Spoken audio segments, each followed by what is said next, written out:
What's up, everyone? It's Lars, Wolfe, and yep, downstairs in the shop is the number 23 Nissan Rally Juke, a manual all-wheel drive project, and this is episode 1 starting in 2023. So, welcome. It's great to see you all. I really do appreciate you coming to the channel and checking it out. This is an all-new series that I'm going to be starting with the manual all-wheel drive swap for the Nissan Rally Juke.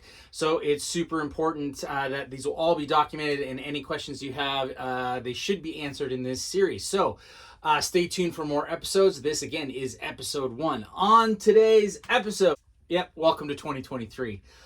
The reason why am I doing this video too is what is taking so long. I think it's important to tell you guys why things are happening the way they're happening. The next part of it is going to be some history on the all-wheel drive system, four-wheel drive, that type of thing. I'm not going to get into any hardcore detail. I just want to do a brief overview of what we're looking at and what we're talking about, so you guys are kind of up to speed on what's on the Juke. Next is the math. Right here. That's the big reason of why we're here. Next piece is we're going to be comparing some of this math to some of the major manufacturers of all-wheel drive systems in the United States. Most of you have probably heard of these manufacturers and what they do, and it just supports my math for you guys. The most important, and what many of you get, I'm getting more and more questions of this every time I make a post about this, is what parts am I using? Where do they come from? What car? And things like that. So I'm going to do a kind of just a major components of what we're doing for this project. And this is going to be a full episode. It's going to be a long one. So I hope you stay with me. Here we go. All right, so let's get into it. So again, welcome to 2023. This is a new series that I'm putting on my YouTube channel devoted solely for the explanation of doing an manual all-wheel drive swap on a Nissan Juke. And this is going to be going over every nut and bolt, every process that I used, every problem that I ran into, and every solution that I came up with. So, again, there's a ton of information I'm going to be sharing with you guys. Sometimes it's going to be pretty quick. Never, ever be shy. Ask the questions below, or you can DM me personally and just ask me there too. It's all good. You can find me on other social medias besides YouTube, and that is going to be Facebook /Lars Wolfe, and on Instagram @Lars Wolfe. So again, you can go there. There'll be links to this video there, and you can ask me questions all day long. I'll do my best to answer them all. So, getting started. I know 2023 has been a bit of a rough start for some people. There has been a huge loss in the aftermarket racing industry, at least in my world, and with some other racing worlds as well. There's been some passing of icons, and in my industry and my field and everything else, that one has been Ken Block and his passing. It affected me a lot more than I ever thought it would. Even though I didn't know Ken personally, honestly, he was the inspiration to the whole Nissan Juke project. And if it wasn't for him and the way he pushed his envelope and inspired me to do so and try something new and try something crazy, I would not be sitting in this seat right now. So my hat's off to Ken. My thoughts and everyone, to his friends and family. I knew many of the people that he worked with, as well as many of the co-conspirators to a lot of his hoon and all that other stuff. So again, I am truly affected by his passing, but I know he wants to get things going and keep on pushing the envelope, so that's what we're going to do. I know we will move forward, but we'll never move on. At least I won't.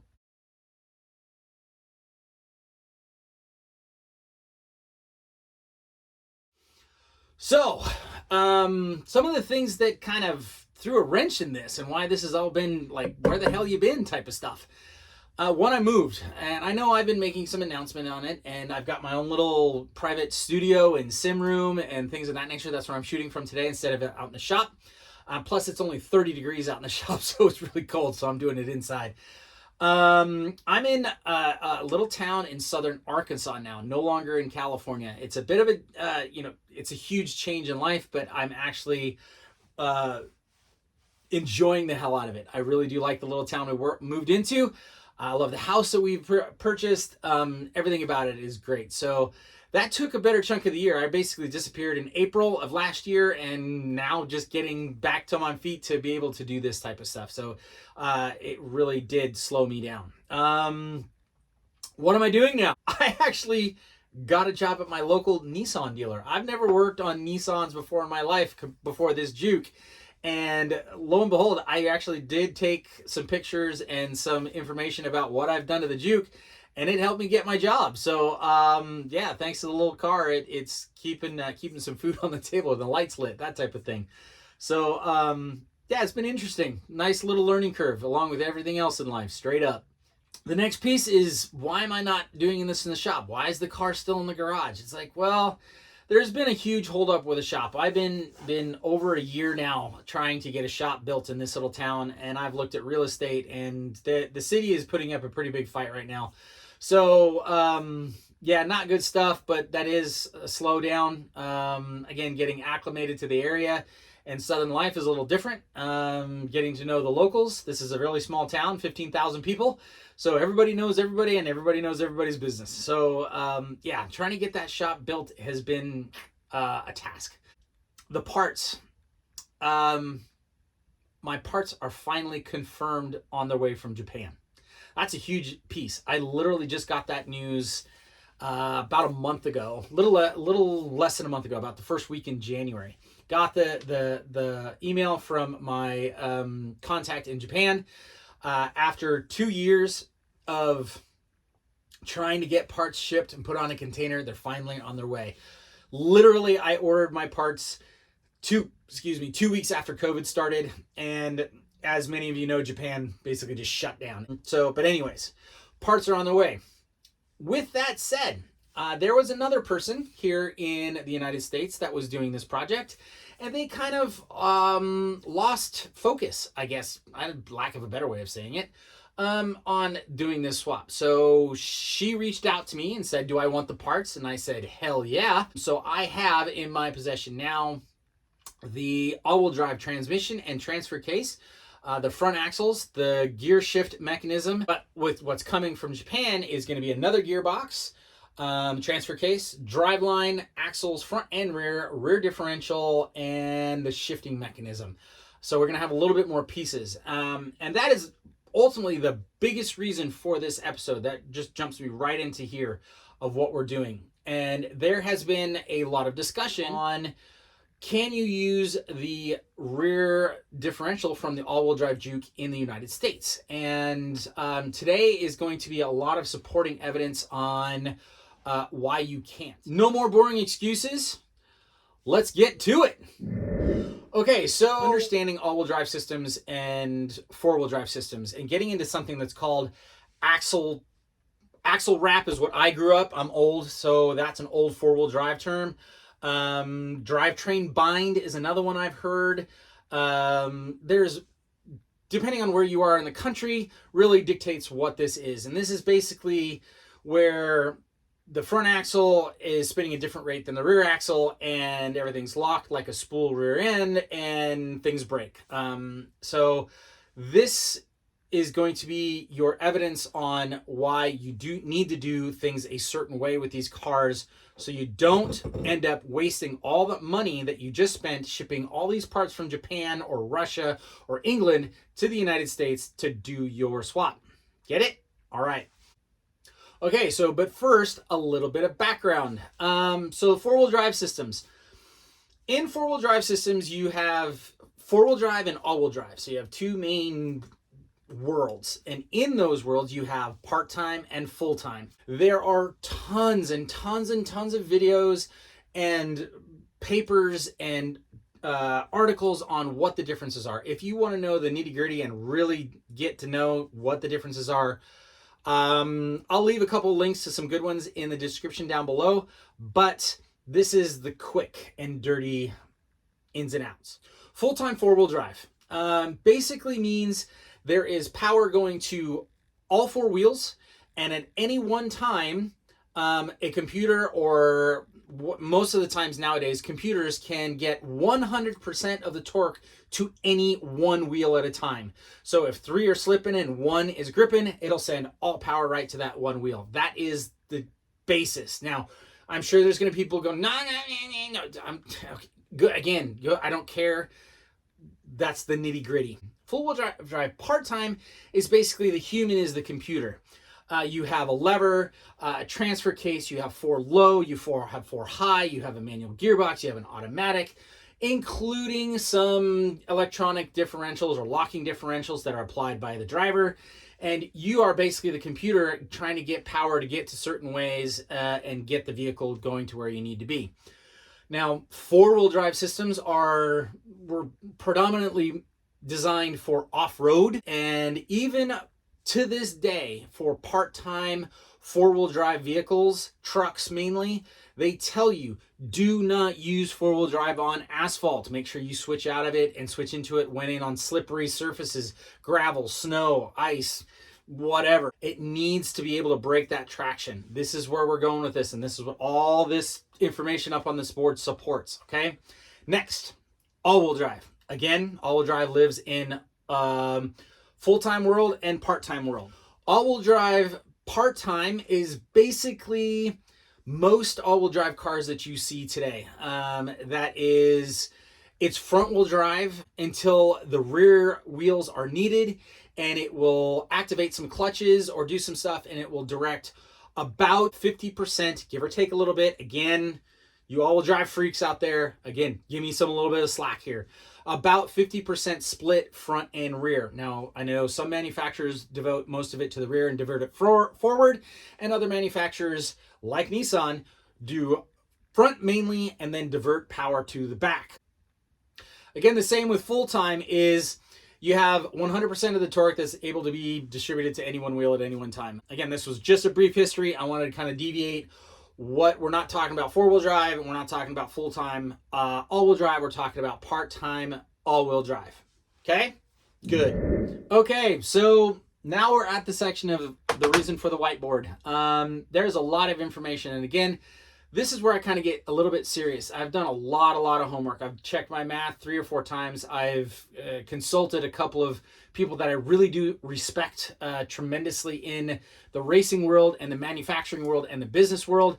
And I really do trust their input. But I did a lot of this math myself and figured this out, and it took some time. Again, one of the big reasons why this video took so long is I really wanted to make sure the foundation for this project had a launching pad that was not going to crack, that had no flaws in it, was perfectly flat, and that's really important to me. And so up here we have 2 little drawings. One is up here of the all-wheel drive Nissan Juke manual with the correct diff that we need to use in the vehicle, and the Nissan Juke rear diff over here.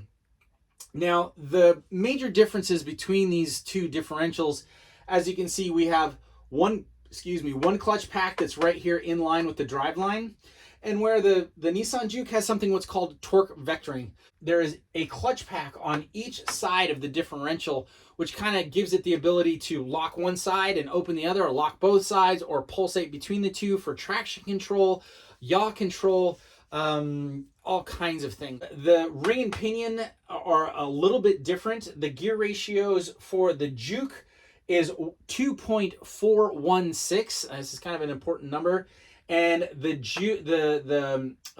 Japanese part is a 2.466 gear ratio. Now, those of you might be going 2.466 and 2.416. That's like nothing. That's no change.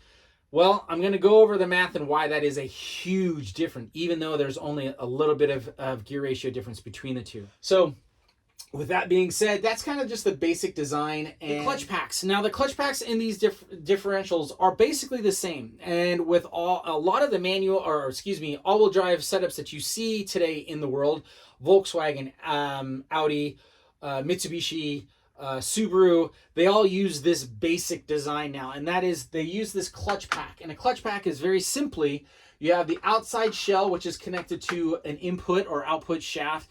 And then you have the inside plates that connected to the drive gear or the other half of a drive shaft or something of that nature. In the middle, you have an electromagnetic plate. And when it is actuated by some amperage, it clamps these plates shut and applies clutches and will lock, or a percentage of locking. It allows for some slippage so that you can bias the amount of torque that is getting to the rear wheels at any one time. There is fluid temperature sensors in these differentials that monitor very closely what the fluid temperature is, so that if you overheat them from spinning it too much, opens and no more different all-wheel drive. It throws a check engine light, there's computers involved, and it's not happy. That being said, with the race car, I'm not going to be using any type of factory clutch control system. I'm actually going to be using a unit from DCCDpro.com. Now, some of you might be going, DCCD, that's a Subaru thing. And I go, you're right, absolutely right.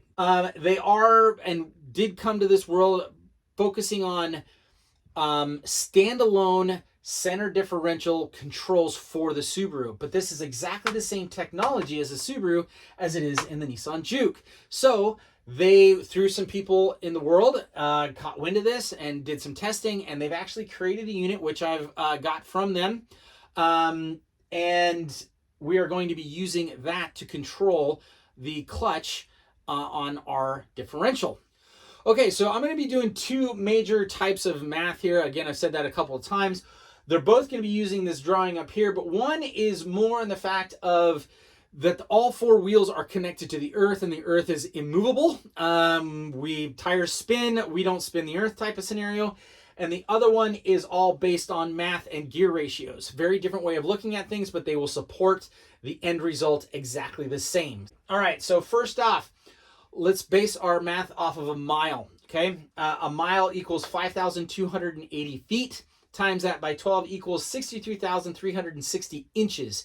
You with calculators out there can confirm my math. Now, with that being said, we have a mile, which is on the ground, is now connected to our tire, okay, and all four tires. On my rally car, I have tires that are 25 inches in diameter. That gives them, through using the circumference equation, 2 times pi times r, gives us a circumference of 78.5 inches. That means for every one time the wheel goes around, or the tire goes around, it travels 78.5 inches on the ground. Now, dividing 63,360 by 78.5 gives us how many revolutions per mile my tires, all four of them, have to travel to go 1 mile, right? Those are 807.13 revs per mile. No speed involved. We can do be 1 mile an hour, or we can do 500 miles an hour. They all have to spin 807.13 revolutions per mile. Okay? All right, moving on. Now we're going to separate this from the back axle to the front axle. Okay, this is important because where we're coming at this is from each side. We got these wheels spinning that revolution. We've got these wheels spinning that revolution. The only thing separating these two halves of the drivetrain is this center clutch. Okay, center clutch. These center clutches are very, very touchy to differential in speed. Differential in speed from the front to the rear. Differential in speed meaning input to output, output to input. They don't like it. They like some, but not too much. How many of you have seen the scenarios of someone not flat bed towing a Mitsubishi Evo 7, 8, 9, 10? Okay? Yes, you literally total the vehicle, or you can actually burn it to the ground. Burning it to the ground, I've seen personally. And what happens is that you have the rear axle spinning at 60 miles an hour and the front axle locked. Well, that center clutch up in the front of the Mitsubishi actually is spinning 0 on one side and 60 miles an hour on the other. Actually, it's not 60 miles an hour, it's a lot. And that fluid literally burns up, ignites, and the car burns to the ground. Okay? Those that know. So it's very important to have have the same input and output speed just when traveling down the road, because again, we're working with a part-time all-wheel drive system. It's front-wheel drive until it needs the all-wheel drive. So the all-wheel drive is just along for the ride most of the time. So with that being said, let's start doing some math, shall we, finally? So if we have 807 revolutions per mile, the tire's doing that, the outer CV joint's doing that, the brake rotor, the bearing, all those are doing those revolutions. The inner CV joint is doing that, both sides. Okay, we're traveling straight down the road. 807, right? That means our differential, our crown gear, is spinning 807 revolutions per mile. Make sense? All right, so now to get the output speed of the differential gear, or the input gear, the pinion gear, sorry, 807.13 times 2.466 equals 1,990.38 revolutions per mile. This diff, or this gear right here, the clutch, is spinning, the input side of this clutch is spinning 1,990 revolutions per mile because it's being multiplied by the crown gear, right? Okay, everyone following me? Good. So that ends that. So really want you to keep in mind, circling around there for a reason, okay? Keep that in mind. Okay, so now that we understand what's going on in the back axle, let's move to the front axle. Again, this is a gearbox that's coming from Japan that has all the things that we need in it. It has our gear set, it has a differential, it has our transfer case, but it has something extra that Nissan and only a couple of other manufacturers use, and that's called this gear reduction pair. Now, as we know, we're traveling 1 mile down the road. Our wheel spins 807.13 revolutions per minute. Per mile. That means our axle spins the same, our CV joints spin the same, our differential spins the same, and from the other side, it's exactly the same, right? Cool. So now we have 807 revolutions per minute, but we have this gear multiplication. The gear ratio here is 0.6182. I've done a lot of extraneous testing on my pieces and parts down in the garage, and I can guarantee within 99.99% accuracy that is the gear ratio. So that being said, we take 807.13 divided by 0.6182. That gives us a revolution of into this gear here, which is hard connected through a spline shaft to our transfer case, of 1,305 revolutions per mile. Now, in our transfer case, we have another gear ratio. It is a small helical cut pinion and ring gear, but it's just two beveled gears that are stuck together. And that gear ratio is another overdrive situation, and that gear ratio is 0.656. You can look in a lot of manuals. I will be linking the manual for this so you guys can really understand the factory workshop manual for the manufacturer, or for the model that all this equipment comes from, so you guys have information in the future. That ups our revolutions to 1,990.28 revolutions per mile. Someone heard that number before? Yeah, we have. Okay? That is within 1/10 of a revolution per mile front to rear. The revolution of this blue input gear, the pinion gear to the rear differential, spins 1,990 revolutions per minute, and the outside clutch housing, which is connected to the drive shaft flange, and the drive shaft, which is connected to the other drive shaft flange, which is connected to the transfer case, is spinning at 1,990 revolutions per minute. Very important. Now, first supporting evidence right here, key moment. The Juke rear differential, same scenario, 1,990.28. We know the gear ratio is different, but not by a lot. 2.416 to 2.466. I have 0.05 of a ratio. Here's the math. Our axle is now spinning at 807 revolutions per minute, or mile, right? So now we get to the CV joint, which is connected to the inside part of our clutch pack, and the differential is connected to the outer shell of our clutch pack, one per side, right? And because of the gear ratio, because we have 1,990 revolutions going in, because we don't have the clutch pack here anymore, the separation is here, this input gear is spinning 1,990.42 revolutions per minute because of the front differential, reduction gear, and transfer case. Follow me? Good. Now, because this differential gear ratio is 2.416, we divide 1,990 divided by 2.416, that gives us revolutions per mile, right? That equals 824 revolutions per mile versus 807 revolutions per mile.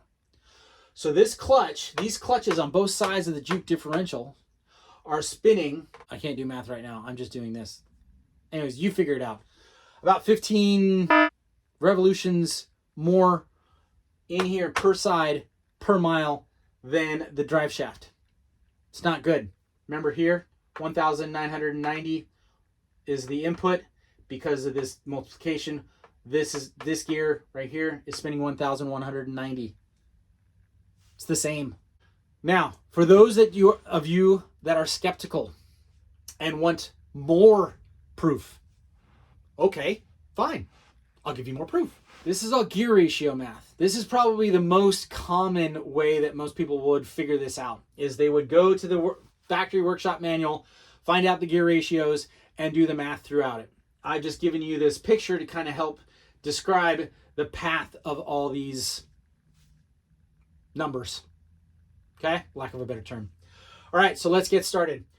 Unlike this math up here where we used the distance in a mile, we're going to be using revolutions per minute as our constant. This number will never change. And it doesn't matter if you're in first gear, second gear, third gear, fourth gear, fifth gear, sixth gear, it doesn't matter what it is. This, our constant, is our engine, our MR16 DDT is spinning 6,000 RPMs. You could do it with 1,000 or 10,000, doesn't matter. The math all works out the same. But I chose 6,000 because it was, I don't know, almost red line. So, with that being said, here are the gear ratios to our Japanese gearbox. They're slightly different than the manual gearboxes that we get here in the United States. The two-wheel drive manual gearboxes. Subtle difference, but a little bit. With that said, we're going to go up to sixth gear. We're going to use sixth gear as our constant within our gearbox. All right, so down here, I'm not sure you can see this. I think you can. We have 6,000 right here, 6,000 RPMs. Divided by 0.732, which is our sixth gear ratio in overdrive. That gives us, and which is happening here, 6,000 RPMs. That's our input shaft into our gearbox. This is sixth gear. This gear is spinning 6,000 RPMs. It goes over here, and because of the overdrive situation, it is spinning this gear and the pinion gear of our transmission 8,196.72 revolutions per minute. It's quick. That's a lot. That differential gears us down 4.687. So we take that 8,196 divided by 4.687. That gets us down to 1,748.82 revolutions per minute. That's our axle. So in sixth gear, our differential, our reduction input gear, our CV joints, our axles, our brakes, our bearings, everything, tires are spinning at 1,748 revolutions per minute. Keep that in mind for later. That's an important number, okay? Now, we go through our first reduction gear, what Nissan calls the reduction gear set. That gear set is 0.6182, like I said up here. We divide 1,748.82 by 0.6182, that gear ratio. That equals 2,028.89 revolutions per minute. So that means this gear is spinning 2,828 revolutions, which is this shaft is hard, a spline shaft to this input gear of the transfer case. This transfer case takes spinning direction from this direction and goes longitudinally, so it turns on the bevel gear. That bevel gear is slightly smaller, so it gears it up, it speeds it up. Right here, the transfer case gear ratio is 0.656. So we divide 2,828 by 0.656, and we get 4,312.33. That's the drive line revolutions per minute. So now our drive line is spinning 4,312 revolutions per minute. But now we got to get that through our clutch pack and geared back down so we can get this to road speed again. Because that's 4,000 RPMs. That's not road speed. Remember what we said up here is 1,748 revolutions per minute? So now here we go. We take 4,312.33 divided by 2.466, which is our gear ratio between our pinion and our crown gear, and we get, lo and behold, 1,748.76 revolutions per minute. Now, the Nissan Juke rear differential through its gear ratio of 2.416, okay? I'm not going to go through all this dissertation again. We're just going to take that last number because this part is not going to change. So in the end, we go through all our gearing, through our 6th gear, differential, reduction gear, which is not a reduction gear, it's a multiplication gear, through our transfer case, which is a multiplication gear again, gives us 4,300 revolutions per minute on the driveline. Same. But now it's hard locked. It's mechanically locked through the teeth of the pinion and crown gear in the Juke differential. There's no more clutch. There's no more clutch here to separate. The clutch is on the sides, remember? Okay. So now that differential, because it's spinning at 4,312.33 revolutions per minute, we divide it by 2.466. That gives us a revolutions of this differential of 1,784.9, which is not 1,748, it's 84. So it's doing a considerable amount more spinning on this differential and into these clutches.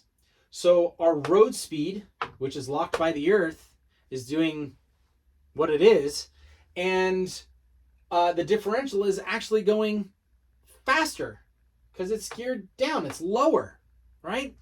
So with that said, what's our speed? That could be a good comparison between the front and rear. I actually put it on here. So if you want to know what 1,748.76 RPMs, tire RPMs is in speed, miles per hour, you can take that, multiply that by 78.5 inches, which is, again, remember the circumference of our tire. That equals, it spins 137,000 inches per minute, okay? Now, we want to get this per hour. So how many times is that going to go in an hour? We got to multiply that by 60 because there's 60 minutes in an hour. So we multiply 137,277.66 by 60 and we get 8,236,659.6 inches per hour. Now, we divide that by how many inches are in a mile, 63,360, and we get 130 miles per hour. So right now, the front axle is spinning these wheels, we're going 130 miles an hour through all this gearing right here. Now with the Japanese rear differential, it's spinning at 130 miles an hour because we've calculated through our math that our front and gear ratios, or drive ratios, are the same, 1,748. The Juke differential means the differential section here in red is spinning 1,784. Well, how many miles an hour is that? That is going times 78 equals 140,115 inches per minute. Times 60 gives us 8,406,900 inches per hour. Divide that by 62,360. Gives us an approximation of 133 miles per hour. So the differential, because this driveline, or the differential and the outer shells of the clutch packs are doing 133 miles an hour, but the CV joints and the axles and the rear tires, because they're going the same rate as the front because we're driving down the road and we're all locked into the earth that doesn't move, that's spinning 130 miles an hour. So again, we get a differential in speed. How many people have burned up a clutch in a clutch car? Drug the clutch too much, going up a hill. What happens? You smell the clutch. Well, there's no smell in these clutches. They're about this big around. So the torque multiplication is tremendous. The clamping force is not hundreds of thousands of pounds. Okay? These slip, period. These boil the fluid, ignite the fluid, differential go boom. So, for the chatter out there online is what differential can you use with the manual all-wheel drive swap for an MR powered power plant? It has to be the differential that comes from Japan? Or stay tuned and I'll give you the information of what U.S. manufacturer or U.S. model of Nissan has the differential we need for our all-wheel drive swap. Stay tuned.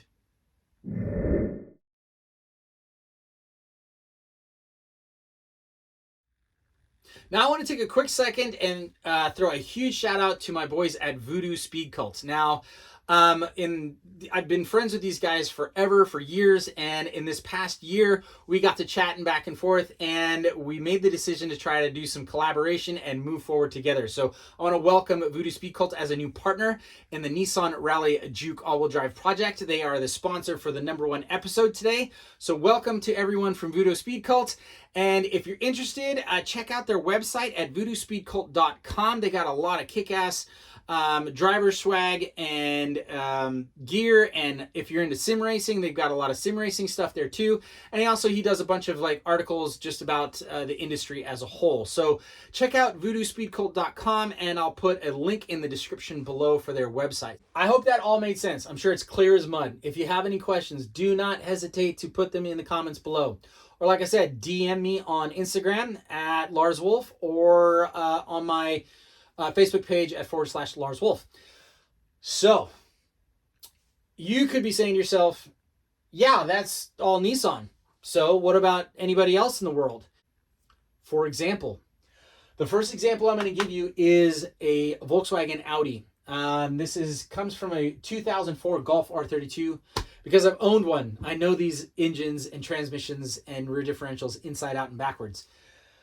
Now, we're going to be doing the mathematical solution because it's a little quicker to come up with the numbers.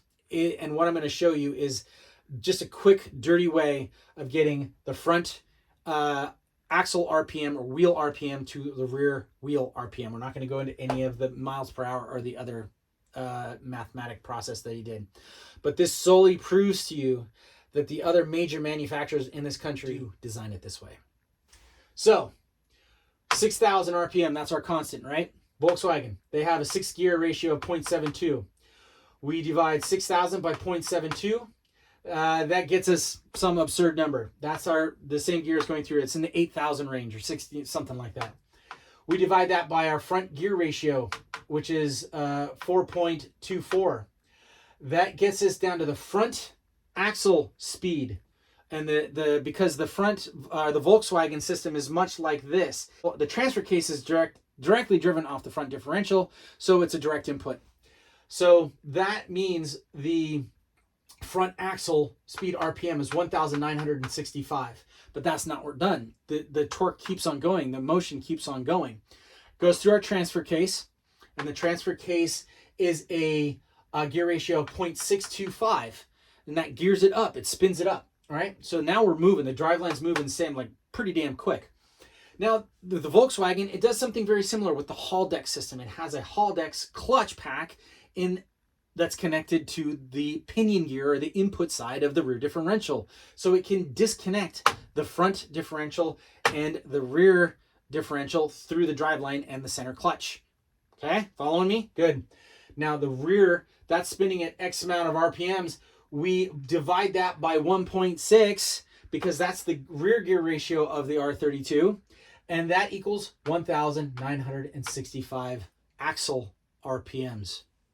Thank you, Volkswagen Audi. Next up on the chopping block is, I'm going to go jump down here to the Mitsubishi. Now the Mitsubishi, it doesn't have 6 speeds. Well, the MR has 6 speeds, but we're going to just stick to the racing side of things. Their 5-speed gearbox has a gear ratio of 0.761.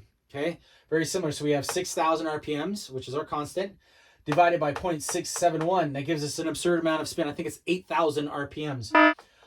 We neck that down to 4.529. We divide that. That gets us down to a front driveline, front axle RPMs of 1,741.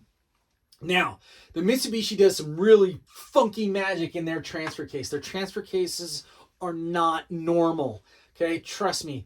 The torque goes through the differential, then through a hollow shaft that goes through the backside, the outside of the transfer case, which then locks a pack that is connected to this beveled gear, which then directs it to the driveline. And then the rear differential is more of a conventional S13, S14, S15, V8, whatever, no clutch pack type of differential. The clutch is then controlled either through a Torsen style differential or a clutch pack controlled by a computer up in the front, up here. Okay, but that doesn't change the gear ratio math. So once we get that gear ratio math, their transfer case is a gear reduction of 0.3023. That's, again, gets absurd amounts of driveline rotation if need be. And then the rear differential, since we divide that, the rear differentials on the Mitsubishis are a 3.307. Again, all this information is online. If you don't believe me, check my math. And then when you divide that by 3.307, we get a rear axle speed of 1,741 RPMs. Okay? Last but not least, Subaru. Subaru does things entirely differently. Okay? So most of their torque bias is biased to the rear. So keep that in mind. All right, so now we have 6,000 as our constant. Their sixth gear is 0.75. So we divide 6,000 by 0.75. And it gets us our driveline speed. Now here's where things change. On the Subaru, that is the output to the driveline. And that is, like we said up here, some absurd amount of number. It's going to be in the 8,000 RPM range, somewhere in there. I didn't do the math. Yeah, it's right there, 8,000. I didn't do the math. Okay? The driveline is spinning 8,000 RPMs. Now, inside the transmission and the tail shaft area is another gear set. That gear ratio is 1:1. And 1:1, since it's going 8,000 RPMs in and its gear ratio of 1:1, they're the same. You're at 8,000 RPMs in the transmission going forward. Okay? That means the front gear differential input is spinning 8,000 RPMs. Now, the front differential on a Subaru is 3.9 to 1. So that gives us a front differential axle speed of 2,051 revolutions per minute. And because the driveline is spinning 8,000 RPMs, and again, much like the Mitsubishi, it has a traditional style of rear differential where it's drive in, pinion gear, drive out, crown gear. There's no clutches in the rear differential. So that front differential on the Subaru is spinning 2,051 revolutions per minute here.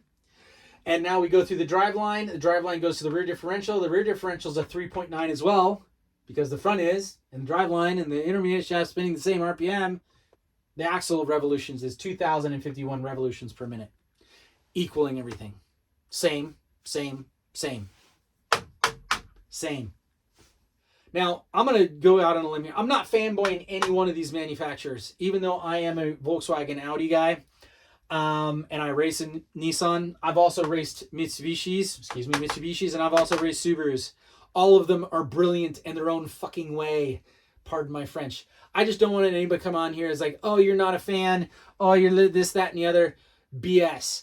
I love all these cars the same. They all have their nuances, which make them great. And I love driving every single one of them. And I drive every single one of them differently because you have to. There is everything that I can give you to prove to you and to everyone out there, you cannot use a Juke differential. If you want to, go for it. Because all you're going to do is burn these up, destroy them. Differentials on eBay are about $250. I have no idea how long you'll get with them. I don't care. I'm not going to use it. Now, that being said, there's the math. There's the proof. If you have any other questions about what you see here, please ask them. I'll do my best to answer them in any which way I can. All right, so to kind of put a cap on this, basically what this is that with all these new all-wheel drive systems, any one of these, there has to be a disconnect between the front axle and the rear axle. Because when driving down the road and making turns and turning into parking lots and putting it in your driveway and doing freeway speeds, each one of these wheels will spin a different distance. I can't I don't know how any other ways to prove it to you. They just do. It's the road and it arcs and math and pretty simple. I'm not going to get into that with you. So there has to be a way of disconnecting the front and rear axle. I get there is some argument, there is some difference there, but turning left and right and just your subtle movements of your steering wheel on the freeways can just alleviate that differential in speeds and the differential in left and right. We have spider gears in the differentials that just make that go away. If you weld them solid, the clutch packs become more active. But that's just the way it is. That's the way part-time all-wheel drive systems are. And all 4 of these systems are part-time all-wheel drive systems. The computers get involved. Your brain's not involved. Even though you have a rotary dial on the center diff or whatever, or push buttons, Mitsubishi, Subaru, the computer's doing most of the work for you. Okay? So there we go. What do we have next? What parts am I using? Well, the first things first. I did start with a 2012 all-wheel drive CVT Nissan Juke. It's almost a must for this project. You can do it with a 2-wheel drive, but I would not recommend it. There's so much sheet metal work that needs to happen in the back of the car that it's not possible. There's a rear, in the all-wheel drive car has a rear subframe. It has, certain parts that the other ones don't. The spring perches, there's all kinds of things that you just need that the 2-wheel drive car doesn't. With that being said, there are certain parts from the 2-wheel drive Juke that you will need, the manual 2-wheel drive Juke. The clutch pedal and pedal assembly, the clutch slave cylinder and master cylinder, a manual ECU and harness.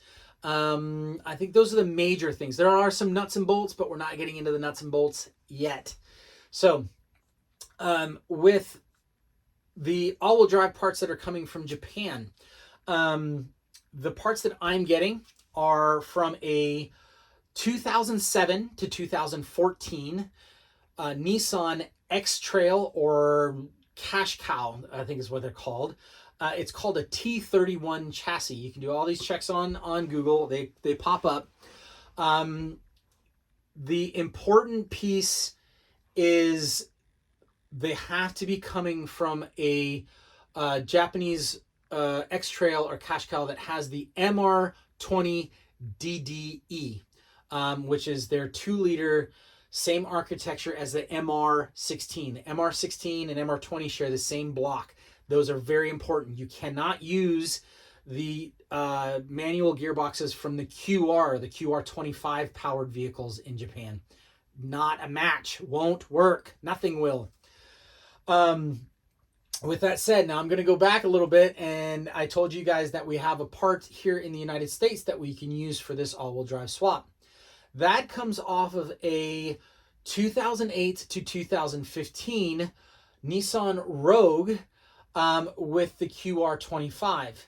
They're very specific. I will actually link a part number down in the description below that you can find these differentials all day long. And these are an exact copy of what is sold in the X-Trail and Cash Cow that is in Japan. Now the gearbox, which is the most important piece. That part number, if you want to do some searches on Google, is a 32010 Juliet Golf 20 Charlie. That will get you narrowed down to what the transmission looks like. You might even be able to take this to some JDM importers so they can look.